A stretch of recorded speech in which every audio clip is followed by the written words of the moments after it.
नमस्कार। रोजगार उन्मुख कौशल प्रशिक्षण कार्यक्रम में आप सभी का स्वागत है।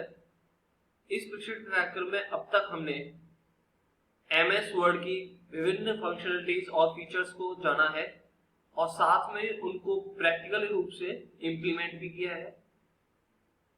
साथ में ही इस प्रशिक्षण कार्यक्रम में अब तक हमने एमएस एक्सेल में वर्कबुक को सेव करना, क्रिएट करना, साथ में ही एक एक्सेल शीट में कैसे हम रोज और कॉलम्स इंसर्ट कर सकते हैं और उनकी विड्थ और हाइट को कैसे हम चेंज कर सकते हैं वो भी जाना है। साथ ही हमने एमएस एक्सेल में सेल फॉर्मेटिंग के प्रयोग को जाना है। आज हम सेल फॉर्मेटिंग के अंदर डेटा फॉर्मेटिंग और फंक्शंस कैसे अप्लाई करते हैं एमएस एक्सेल शीट में वो जानेंगे। तो प्रशिक्षण कार्यक्रम के आज के सेशन को प्रारंभ करते हैं। तो आज के सेशन का जो पहला टॉपिक है वो है कि हम सेल्स में जो भी डेटा है उसको कैसे फॉर्मेटिंग करते हैं, एक नंबर्स के और डेट के फॉर्म में।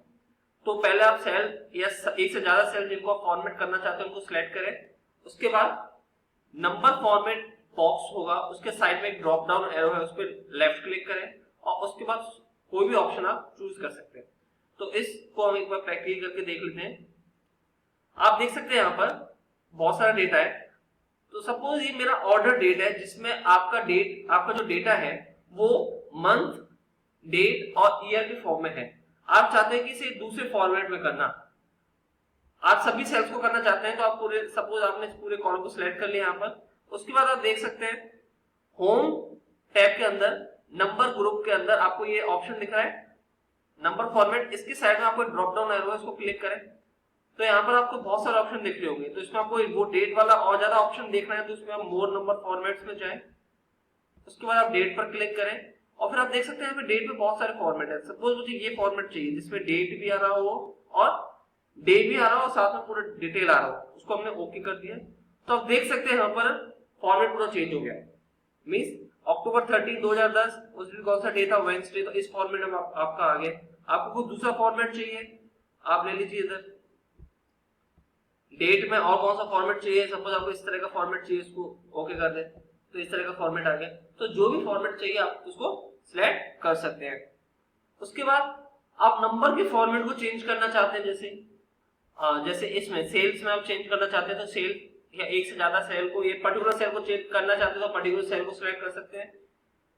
ठीक है, एक से ज्यादा करना चाहते हैं तो आप सबको सिलेक्ट कर सकते हैं। पूरे कॉलम को करना चाहते हैं तो पूरे कॉलम को सिलेक्ट कर ले। तो सपोज मैंने पूरे कॉलम को सिलेक्ट कर लिया। उसके बाद आप नंबर्स पे जाए या आपको और फ्रैक्शंस में चाहिए, फ्रैक्शंस में चले जाए तो फ्रैक्शन में इस तरह से आ जाएगा। नंबर में चाहिए तो होगा नंबर में आ गया। आपको और ज्यादा फॉर्मेट्स पे चाहिए वैरायटी में तो मोर नंबर फॉर्मेट्स पे जाए और आप देख सकते हैं फ्रैक्शन नंबर। तो नंबर में यहाँ पे कितना फ्रैक्शन अलाउ है, 2। यदि इसको ज्यादा करना चाहते हैं 3, 4 कर सकते हैं, उससे कोई फर्क नहीं पड़ेगा, उससे लास्ट में 0 ही आएगा।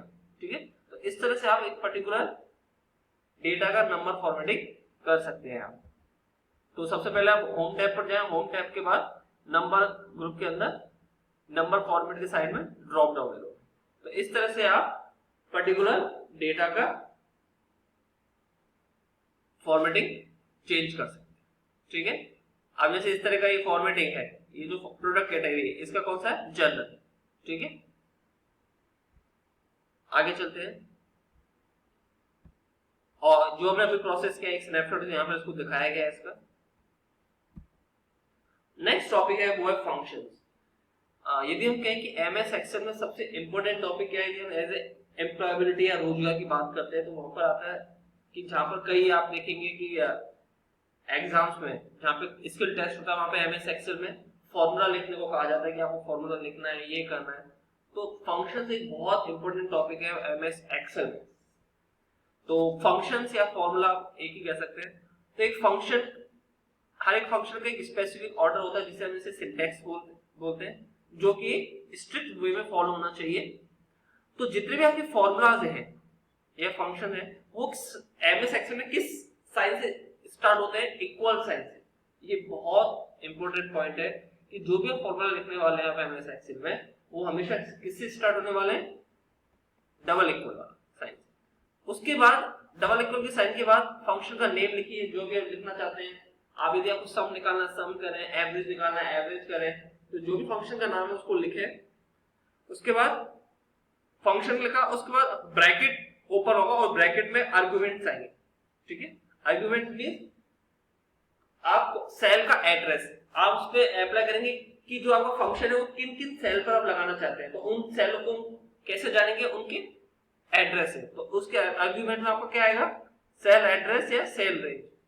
फिर आप पैरेंथेसिस ब्रैकेट में लिखेंगे। यदि एक से ज्यादा आर्गुमेंट है तो हर आर्गुमेंट को, हर सेल एड्रेस को किससे सेपरेट करेंगे आप, कॉमा से। जैसे कि यहाँ पे एक फंक्शन का एक एग्जांपल दिया हुआ है, बहुत अच्छा एग्जांपल यहाँ पर आप दर्शाया गया, आप देख सकते हैं। एक एग्जांपल है कौन से फंक्शन का, सम का, जिसमें वो कौन कौन सी वैल्यू ऐड कर रहा है, कौन कौन से सेल की वैल्यू ऐड कर रहा है, A3 से लेके A11 तक। ठीक है, तो A3 सेल का एड्रेस है, A11 तो A3 से A11 तक वो जितनी भी सेल है उनमें जो भी वैल्यूज है उनको ऐड कर रहा है। तो क्या कर रहा है वो, तो कैसे लिखा उसको, इक्वल्स टू से स्टार्ट किया, फिर फंक्शन का नेम सम, फिर ओपन ब्रैकेट A3 से A11, एक रेंज दे दिया।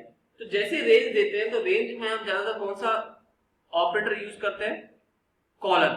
आप देख सकते हैं यहाँ पर, आप मैंने माउस से हाइपरलिंक किया हुआ है, इसे बोलते हैं कॉलन। तो इसका ये मतलब ये रेंज देता है। तो रेंज में आपको क्या आता है, स्टार्टिंग सेल किस सेल से स्टार्ट करना है, और दूसरा आर्गुमेंट में क्या आएगा, किस सेल के एड्रेस तक करना है। तो स्टार्टिंग कौन सा था, A3 से लेके A11 तक। तो इस तरह से वो A3 से A11 तक जितनी भी सेल है उनको जो भी वैल्यू है उनको सम कर देगा। तो अब इस चीज को हम प्रैक्टिकल करके देख लेते हैं एक बार। हमने एक्सेल शीट खोला, अब आप देख सकते हैं एक यहाँ पे कॉलम है ऑर्डर क्वांटिटी, और ये सेल कौन सी है आप देख सकते हैं, C2। तो मैं चाहता हूं कि जितनी भी ऑर्डर हुए हैं क्वांटिटी में उनका हमको सम चाहिए। ठीक है, तो आप देख सकते हैं ये कौन सी सेल है जो मैंने सिलेक्ट की हुई है, C2। और सबसे लास्ट वाली सेल देख लेते हैं,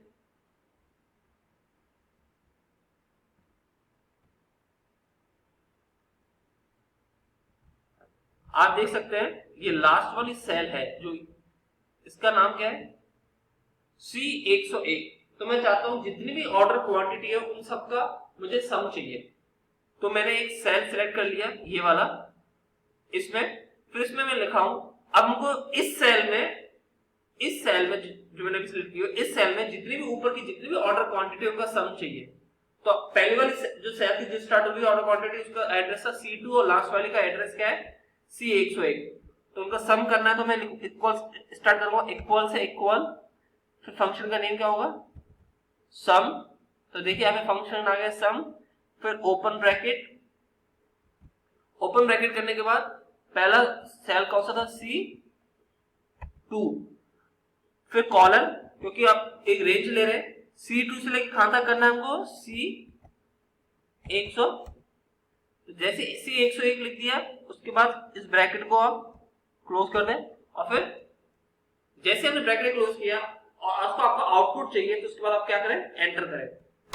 तो देखिए एंटर कर दिया तो मुझे ये आ गया, टोटल सब आ गया, कितना है, 2573।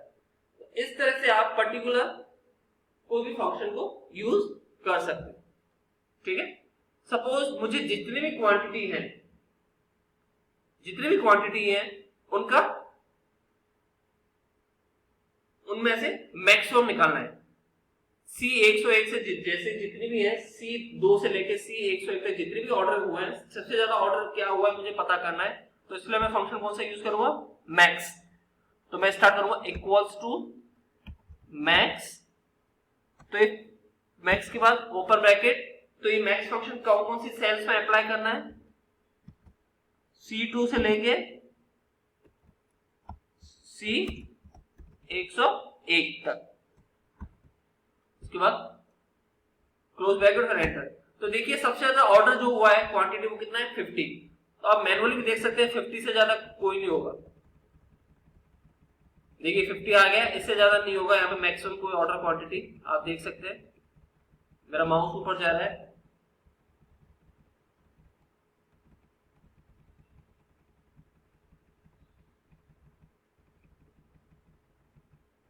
तो आप देख सकते हैं मैक्सिमम क्वांटिटी क्या है 50। तो इस तरह से हम जितने भी फंक्शंस हैं वो अप्लाई कर सकते हैं। तो सिंटेक्स क्या रहेगा, पहले स्टार्ट करें इक्वल से, फिर फंक्शन का नेम, फिर ओपन ब्रैकेट यूज करें, उसमें जो भी आर्गुमेंट जो भी सेल पर आपको अप्लाई करना है उनकी वैल्यू से उनका एड्रेस और फिर क्लोज पैरेंथेसिस। तो इस तरह से हम एक पर्टिकुलर फंक्शन और फॉर्मूला लिख सकते हैं। आई होप आपकी समझ में आया होगा। आगे चलते हैं। आपके कौन-कौन से बहुत सारे फंक्शन यूज होते हैं, लेकिन सबसे कॉमन फंक्शन जो होते हैं एक्सेल 2007 में पहला है सम। सम क्या करता है, जो भी सेल्स की वैल्यूज है रेंज उनको ऐड करता है। उसके बाद एवरेज निकालता है। उसके बाद काउंट, जितने भी आपने रेंज में उस सेल्स में रेंज में वैल्यूज ली है उनको काउंट करेगा। मैक्सिमम, जो भी हमने किया मैक्सिमम वैल्यू फाइंड किया। मिनिमम MIN, ये स्मॉलेस्ट नंबर फाइंड करता है। उसके बाद हम नेक्स्ट टॉपिक है सॉर्टिंग, ग्रुपिंग एंड फिल्टरिंग। तो सबसे पहले जो टॉपिक है वो है सॉर्टिंग।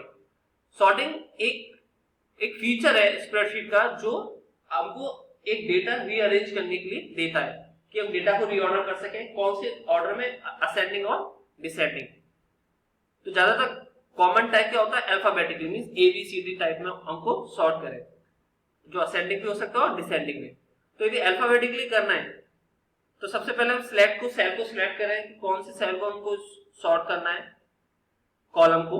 उसके बाद होम टैब के अंदर एडिटिंग ग्रुप पे जाके सॉर्ट एंड फिल्टर कमांड को क्लिक करें। उसके बाद select sort A to Z। तो ये आपका अल्फाबेटिकली A से Z तक डेटा को सॉर्ट कर लेगा। ठीक है, तो एक बार इस प्रोसेस का स्नैपशॉट में यहाँ पे दिखाया गया है, इसको हम प्रोसेस को कर लेते हैं एक बार। तो आप देख सकते हैं जैसे कि ये मेरा प्रोडक्ट कैटेगरी जो है इसमें मैं सॉर्टिंग लगाना चाहता हूँ। इसमें मींस A to Z, जो पहले A आया उसके बाद B C D, इस तरह से डेटा को ऑर्डर में रखना चाहता हूँ। तो पहले मैंने इस कॉलम को सिलेक्ट किया।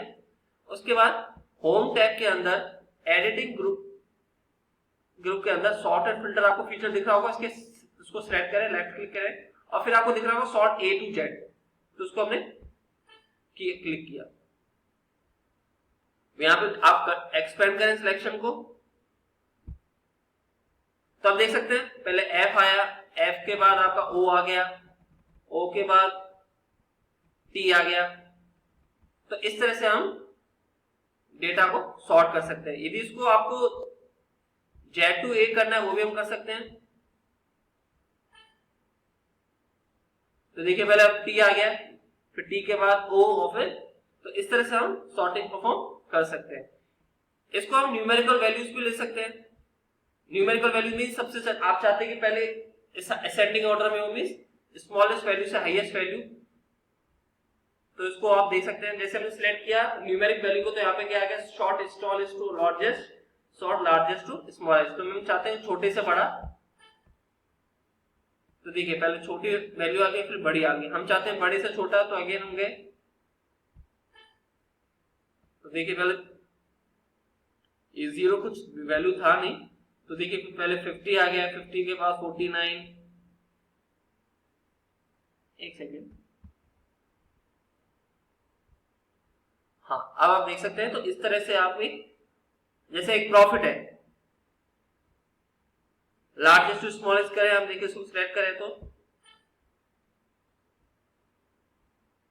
ठीक है। तो आप देख सकते हैं सबसे पहले हाईएस्ट वैल्यू आ गया प्रॉफिट का, उसके बाद उससे कम, उससे कम, उससे कम, आप देख सकते हैं, और फिर नेगेटिव में आ रहा है क्योंकि नेगेटिव वैल्यू पॉजिटिव से कम होती है। ठीक है, तो इस तरह से हम सॉर्टिंग कर सकते हैं, highest to lowest, lowest to highest, alphabetically भी कर सकते हैं और न्यूमेरिकली कर सकते हैं। तो इस तरह से हम एक एक्सेल शीट में जो भी डेटा उसको एक रीऑर्डर फॉर्म में कर सकते हैं। नेक्स्ट सेशन में हम फिल्टरिंग, जो बहुत ही इंपॉर्टेंट टॉपिक है, जिसमें हम एक सपोज बहुत सारा डेटा उसको कैसे फिल्टर करना है। जैसे हम पानी होता है, पानी को फिल्टर करते हैं, या बहुत सारा डेटा होता है स्क्रीनिंग करते हैं। तो इस तरह से हम डेटा कैसे फिल्टरिंग करेंगे, कल के जो नेक्स्ट सेशन है उसके हम जानेंगे।